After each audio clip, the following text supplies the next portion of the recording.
চতুর্দশী উপলক্ষে ভূত চতুর্দশী যেহেতু সেই 14 প্রদীপ জ্বালবো, সেই জন্য সব রেডি করে নিয়েছি। আমার সন্ধে দেওয়া হয়ে গেছে, তারপরে আমি জ্বেলেছি।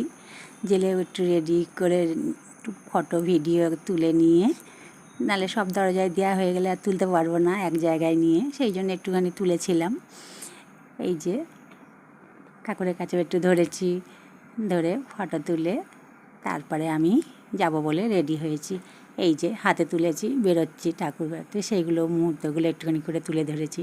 ঠাকুরঘর থেকে বেরোচ্ছি, ও সদর দরজায় দিয়েছি, উঠোনে দিয়েছি, তুলসী তলায় দিয়েছি, সবটা নিয়ে একটা ফটো তুলেছি।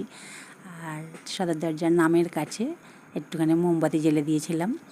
এই যে আমার সদর দরজা দিয়ে ঢুকছি, একটু ভিডিও করেছিলাম। যেহেতু আজকে হাওয়া ছিল না, প্রদীপগুলো অনেকক্ষণ জ্বলেছিল, বেশ ভালোও লাগছিল। একা বাড়িতে দরজা খোলা, সব বাইরেই বসেছিলাম অনেকক্ষণ ধরে, তাই একটুখানি ভাবলাম ভিডিও করি সবটা নিয়ে, ওই জন্য ভিডিও করলাম। আবার সব জ্বলার পরে একটু ঘিয়ের প্রদীপও জ্বেলেছিলাম, নিজেও একটু তুলেছি।